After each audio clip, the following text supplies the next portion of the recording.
नमस्कार मित्रांनो. तर आजचा विषय आहे बालभारतीची पुस्तके बदलणार, नोंदवहीबाबत मोठे अपडेट आणि पालकांनी काय काळजी घ्यावी. तर जर 2026-27 या शैक्षणिक वर्षासाठी बालभारतीची पुस्तके खरेदी करत असाल, तर ही माहिती तुमच्यासाठी खूप महत्त्वाची आहे. कारण यावर्षी काही इयत्तांची पुस्तके नवीन अभ्यासक्रमानुसार प्रकाशित होणार आहेत आणि प्रात्यक्षिक नोंदवहीबाबतही महत्त्वाच्या सूचना देण्यात आल्या आहेत. म्हणून एक पुस्तक खरेदी करण्यापूर्वी ही माहिती जाणून घेणे आवश्यक आहे. म्हणून हा व्हिडिओ शेवटपर्यंत नक्की पहा. पुस्तक खरेदी करताना काळजी घ्यायची आहे. तर आता आपण बघूयात, की कोणत्या त्यांची पुस्तके बदलणार आहेत. तर बालभारतीच्या संचालिका अनुराधा ओक यांनी दिलेल्या माहितीनुसार जून 2026 पासून इयत्ता 2री, 3री, 4थी आणि 6वी साठी नवीन अभ्यासक्रमाची पुस्तके प्रकाशित होणार आहेत. त्यामुळे पालकांनी नवीन आवृत्तीची पुस्तके खरेदी करावीत, असा सल्ला देण्यात आला आहे. तर आता आपण बघूया, की कोणत्या इयत्तांचे हे शेवटचे वर्ष आहे. आता महत्त्वाची गोष्ट म्हणजे इयत्ता 5वी, 7वी, 9वी आणि 11वी या वर्गाची सध्याची पाठ्यपुस्तके हे शेवटचे वर्ष असणार आहेत. त्यामुळे या वर्गाच्या विद्यार्थ्यांनी आवश्यकतेनुसार पुस्तके खरेदी करावीत, असे बालभारतीतर्फे सांगण्यात आले आहे.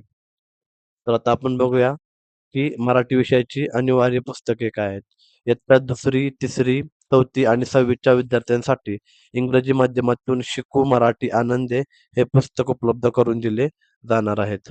तर हिंदी, उर्दू, गुजराती, कन्नड, सिंधी, तेलुगू, तमिळ आणि बंगाली माध्यमांसाठी करू मैत्री मराठीशी ही पुस्तके उपलब्ध करून देण्यात येणार आहेत. तर आता आपण नोंदवहीबाबत महत्त्वाच्या सूचना काय आहेत ते बघूया.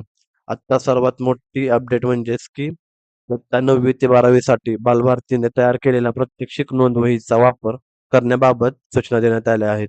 तसेच विद्यार्थ्यांवर खाजगी प्रकाशकांच्या नोंदवहीची सक्ती करू नये, असेही नमूद करण्यात आलेले आहे. पुढची गोष्ट अशी बघायची आहे, की स्वाध्याय पुस्तिकांवर 40% सूट आहे. बालभारतीतर्फे इयत्ता 8वी ते 12वीच्या विद्यार्थ्यांसाठी विविध विषयांच्या दर्जेदार स्वाध्याय पुस्तिका तयार करण्यात आल्या आहेत.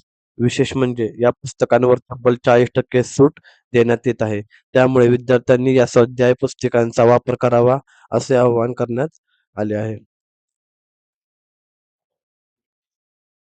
तर आता आपण बघूया, की जी आमची वेबसाईट आहे scopeai.com. त्याचा फायदा काय आहे तुम्हाला?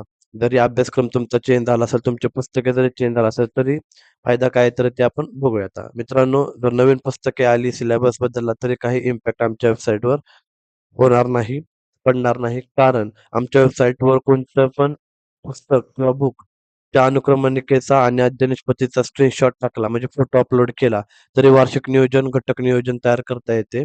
त्यामुळे अभ्यासक्रम पुस्तके बदलली तरी आमची वेबसाईट तुम्ही वापरू शकता. तर हा बेनिफिट आहे आमची वेबसाईट तुम्ही यूज करण्याचा. याची लिंक मी तुम्हाला माझ्या डिस्क्रिप्शन बॉक्समध्ये देणार आहे, की तुम्ही वार्षिक नियोजन कसे तयार करायचे, घटक नियोजन कसे तयार करायचे, क्षेत्रफळ अहवाल, अहवाल लेखन हे कसे करायचे, याच्या सगळ्या व्हिडिओंची लिंक मी तुम्हाला माझ्या डिस्क्रिप्शन बॉक्समध्ये देणार आहे. तर तुम्ही ते व्हिडिओ बघू शकता. तर पुस्तके खरेदी करण्यापूर्वी ही माहिती नक्की तपासा आणि इतर पालकांपर्यंत हा व्हिडिओ शेअर करा. अशा शैक्षणिक अपडेटसाठी आपल्या चॅनलला सबस्क्राईब करा, व्हिडिओला लाईक करा आणि बेल आयकॉन दाबायला विसरू नका. धन्यवाद.